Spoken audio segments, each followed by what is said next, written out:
चौथा पावर का लेवल है स्ट्रक्चरल पावर, मतलब व्यवस्था की ताकत। ये लेवल थोड़ा अलग है। पहले 3 लेवल में तुमने देखा ताकत किसी ना किसी के हाथ में थी। पहले लेवल में तुम्हारे हाथ में, दूसरे लेवल में कुर्सी वाले के हाथ में, तीसरे लेवल में रिश्तों के जाल में, पर चौथे लेवल की ताकत किसी के हाथ में नहीं है।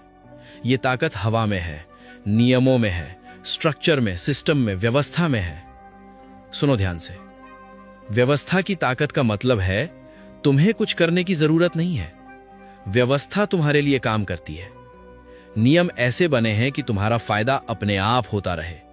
तुम सोए रहो तब भी फायदा, तुम जागे रहो तब भी फायदा, तुम मर भी जाओ तो भी व्यवस्था, वो सिस्टम तुम्हारे बच्चों के लिए काम करती रहेगी। समझ में नहीं आया? चलो एग्जाम्पल से समझते हैं।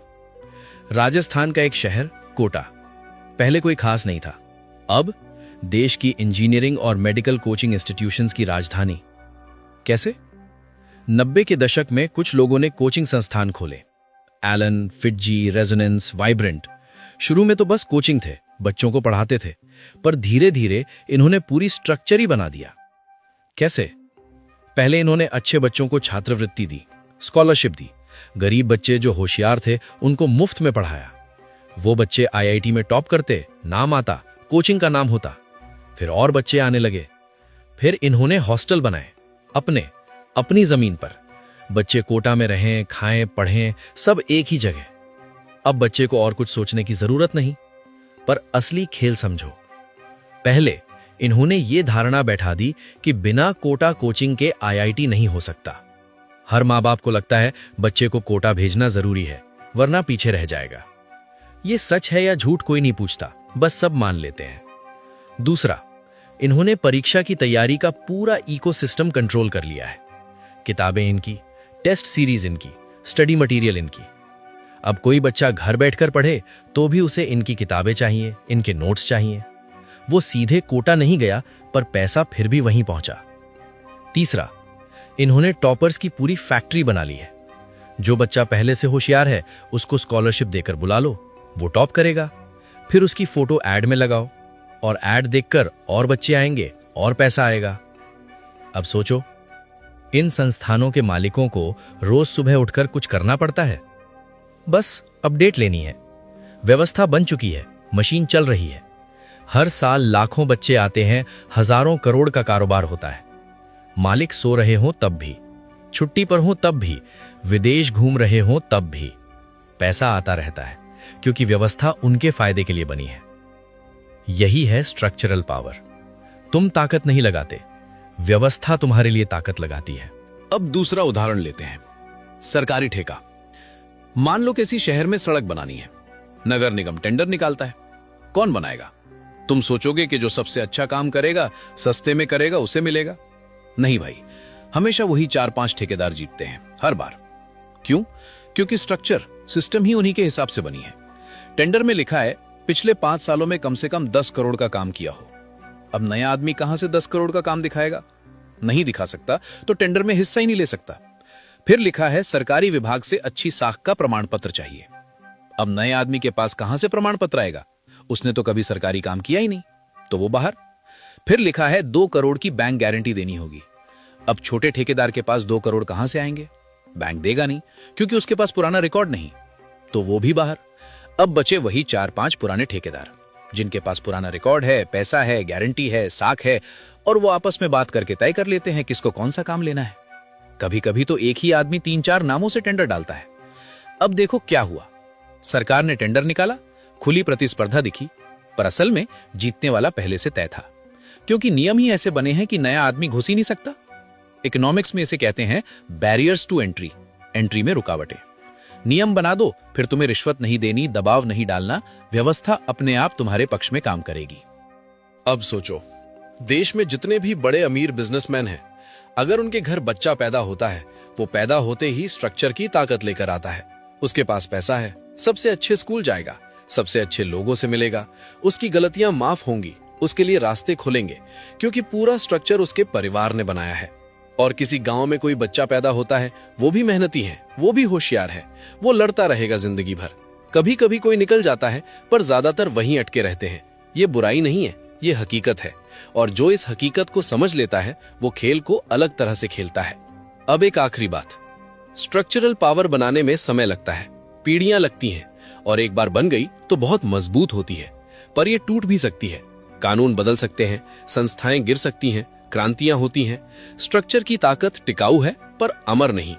तो अब सवाल यह है, क्या कोई ऐसी पावर है जो स्ट्रक्चरल पावर से भी ऊपर है, जो कानून बदलने से भी नहीं मरती, जो संस्थाएं गिरने के बाद भी जीवित रहती है, जो पीढ़ियों तक चलती है बिना किसी के कुछ किए? यहीं आता है आखिरी लेवल। 5वां लेवल है आइडियोलॉजिकल पावर, मतलब विचारधारा की ताकत। पहले 4 लेवल में तुमने देखा पावर शरीर में थी, पावर कुर्सी में थी, पावर रिश्तों में थी, पावर व्यवस्था यानी स्ट्रक्चर में थी। पर 5वें लेवल पर तुम लोगों के दिमाग को कंट्रोल करते हो। तुम ये तय करते हो कि सही क्या है, तुम ये तय करते हो कि गलत क्या है, तुम ये तय करते हो कि अच्छा जीवन कैसा होता है, तुम ये तय करते हो कि सफलता किसे कहते हैं।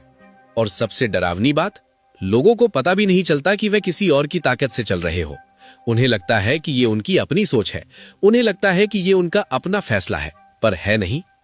इटालियन फिलोसोफर एंटोनियो ग्राम्शी ने इसे कहा था कल्चरल हेजेमनी, जब डोमिनेंट लोगों के विचार इतने फैल जाएं कि बाकी सबको वही नॉर्मल लगने लगे।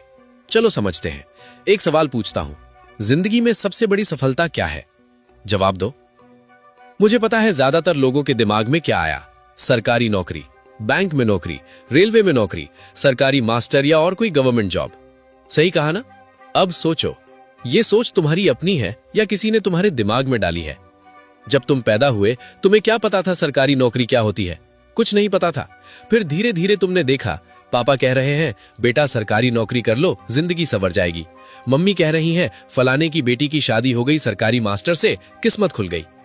रिश्तेदार पूछ रहे हैं बेटा तैयारी कैसी चल रही है? पड़ोसी बोल रहे हैं शर्मा जी का बेटा तो बैंक में लग गया, बहुत अच्छा हुआ। शादी के ऐड में लिखा होता है सरकारी नौकरी वाले को प्राथमिकता। अब एक एग्जाम्पल सुनो। एक लड़का 12वीं पास करता है, उसके पास 2 रास्ते हैं। पहला, अपना कुछ शुरू करे, व्यवसाय करे, कुछ नया सीखे। दूसरा, सरकारी नौकरी की तैयारी करे। वो दूसरा रास्ता चुनता है। क्यों? क्योंकि उसके दिमाग में बचपन से यही बात डाली गई है, सरकारी नौकरी सबसे अच्छी। अब वो 5 साल तैयारी करता है, एसएससी, रेलवे, बैंक, कुछ भी। 5 साल में वो 3-4 बार फेल होता है, पर छोड़ता नहीं, क्योंकि विश्वास है सरकारी नौकरी मिल गई तो सब ठीक। इन 5 सालों में उसके दोस्त जिन्होंने प्राइवेट सेक्टर नौकरी की वो आगे बढ़ गए, उसके दोस्त जिन्होंने अपना काम शुरू किया वो कमा रहे हैं, पर वो अभी भी तैयारी कर रहा है। 6ठे साल उसे एक सरकारी नौकरी मिल जाती है, तनख्वाह 25,000 रुपए, कम है शायद, पर उसके गांव में, उसके परिवार में ये इज्जत की बात है। शादी आसान हो गई, लोन मिल जाएगा, समाज में रुतबा है।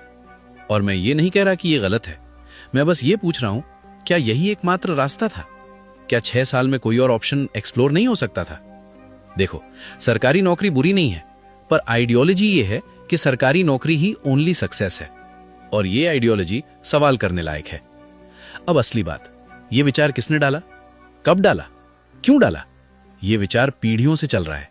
अंग्रेजों के जमाने में सरकारी नौकरी का मतलब था ताकत, इज्जत, पैसा। उस समय सरकारी अफसर गांव में राज करता था, तो लोगों ने सोचा सरकारी नौकरी सबसे अच्छी।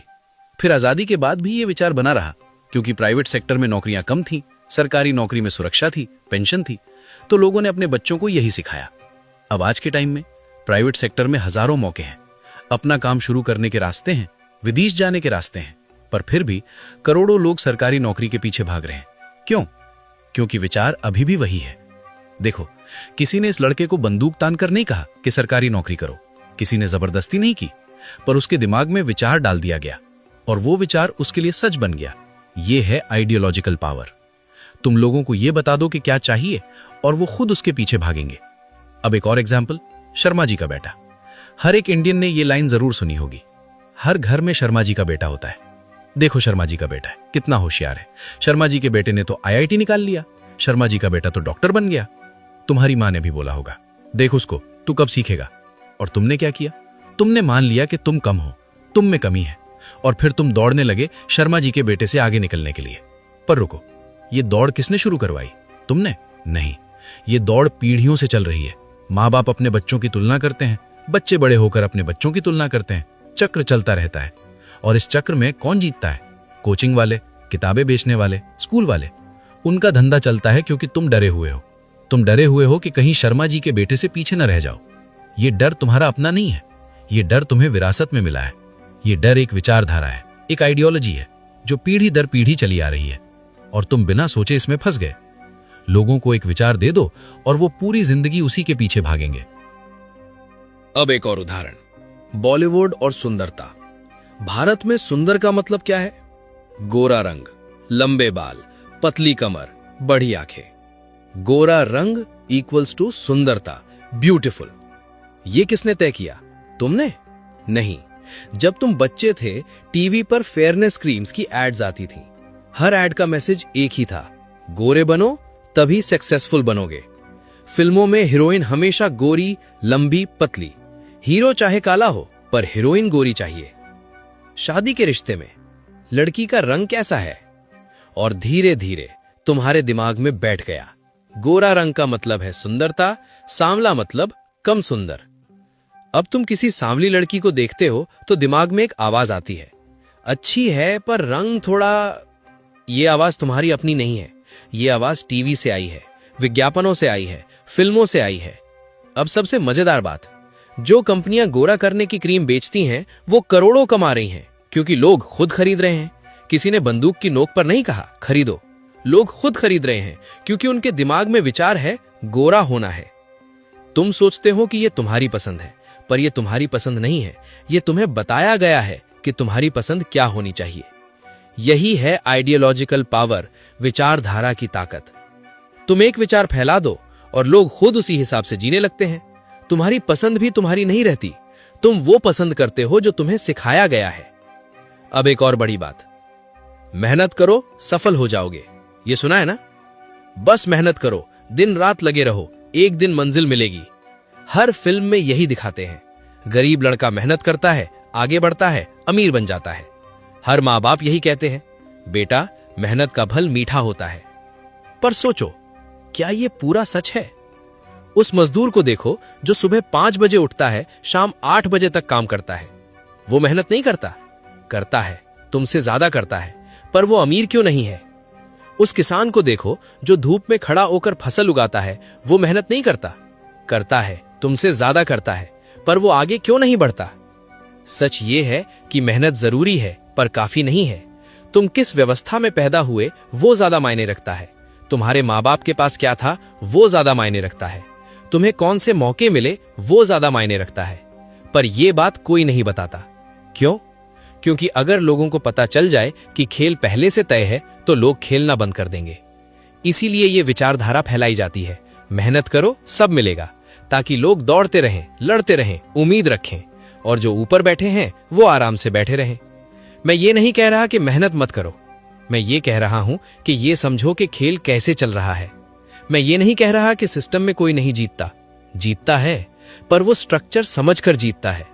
जैसे कोई चेस प्लेयर अच्छा इसलिए नहीं होता कि उसने रूल्स चेंज कर दिए, वो अच्छा इसलिए होता है कि उसने रूल्स पूरी तरह समझ लिए और फिर उन रूल्स के अंदर रहकर अपना गेम खेला। तो बात ये नहीं है कि हार मान लो, बात ये है कि खेल को समझो पूरी तरह, फिर खेलो, अंधे होकर नहीं, आंखें खोलकर खेलो। यही है आइडियोलॉजिकल पावर की सबसे खतरनाक बात। एक बार दिमाग में बैठ गई तो पीढ़ी दर पीढ़ी चलती है, बिना किसी के कुछ किए, बिना किसी के कुछ बोले, बस चलती रहती है। अब एक बड़ा सवाल, लेवल 5 में कौन है? कौन तय करता है कि लोग क्या सोचें? मीडिया, बॉलीवुड, एड कंपनियां, बड़े बड़े स्पीकर्स और इन्फ्लुएंसर्स, राजनीतिक दल, बड़े बिजनेसमैन, ये सब मिलकर विचार फैलाते हैं और वो विचार करोड़ों लोगों के दिमाग में बैठ जाते हैं। और सबसे खतरनाक बात, लेवल 1, 2, 3, 4 सब लेवल 5 के नीचे आते हैं। तुम्हारे पास शारीरिक ताकत, डायरेक्ट पावर है, पर अगर लोगों को विश्वास है कि हिंसा गलत है तो तुम्हारी ताकत बेकार। तुम्हारे पास पद है, पोजिशनल पावर है, पर अगर लोगों को विश्वास है कि यह पद गलत तरीके से मिला तो तुम्हारा पद कमजोर। तुम्हारे पास रिश्ते हैं, रिलेशनल पावर है, पर अगर लोगों को विश्वास है कि ये रिश्ते भ्रष्ट हैं तो तुम्हारे रिश्ते टूट जाएंगे। तुम्हारे पास व्यवस्था है, स्ट्रक्चरल पावर है, पर अगर लोगों को विश्वास हो जाए कि यह व्यवस्था गलत है तो क्रांति आ जाएगी। लेवल 5 सब लेवल्स को कंट्रोल करता है क्योंकि यह तय करता है कि सही क्या है। अब सोचो, वे बाहुबली, दबंग किस लेवल पर थे? पहले या दूसरे लेवल पर? वो मरे, सब खत्म। अंबानी, अडानी, टाटा जैसे लोग किस लेवल पर हैं? चौथे और पांचवें लेवल पर। स्ट्रक्चर उनके पक्ष में है, नियम उनके हिसाब से बने हैं और लोग उन्हें सफलता का प्रतीक मानते हैं। वो मर भी जाएं तो भी उनका साम्राज्य चलता रहेगा। अब अपने आप से पूछो, तुम किस लेवल पर हो? क्या तुम सिर्फ अपने दम पर टिके हो? क्या तुम किसी कुर्सी के भरोसे हो? क्या तुम्हारे रिश्ते हैं जो तुम्हें संभाल सके? क्या कोई व्यवस्था तुम्हारे पक्ष में है? क्या तुम किसी की सोच को प्रभावित कर सकते हो? ज्यादातर लोग पहले और दूसरे लेवल पर अटके रहते हैं, अपनी नौकरी पर टिके रहते हैं, अपनी कुर्सी पर टिके रहते हैं, और जब नौकरी गई, कुर्सी गई तो सब गया। जो लोग समझदार हैं वो तीसरे लेवल पर जाते हैं, रिश्ते बनाते हैं, नेटवर्क बनाते हैं, ताकि कल कुर्सी जाए तो भी कुछ बचे। जो बहुत समझदार हैं वो चौथे लेवल की सोचते हैं, ऐसा कुछ बनाते हैं जो बिना उनके भी चले, व्यापार हो, संपत्ति हो, कुछ ऐसा जो खुद ब खुद बढ़े। और जो असली खिलाड़ी हैं वो पांचवें लेवल पर खेलते हैं। वो लोगों की सोच बदलते हैं, वो आइडियोलॉजी फैलाते हैं, विचारधारा फैलाते हैं, वो ऐसा कुछ छोड़ जाते हैं जो पीढ़ियों तक चले। अब फैसला तुम्हारा है, तुम किस लेवल पर रहना चाहते हो। और एक आखिरी बात, इस पूरे वीडियो में तुमने जो सुना वो भी एक विचारधारा है। मैंने तुम्हारी सोच को प्रभावित किया है। तुम अब पहले जैसे नहीं सोचोगे। ये शब्द तुम्हारे दिमाग में बैठ गए हैं। तो सवाल ये है, अगर मैं ये कर सकता हूं तो वो कौन लोग हैं जो सदियों से तुम्हारी सोच पर राज कर रहे हैं और तुम्हें पता भी नहीं? सोचो।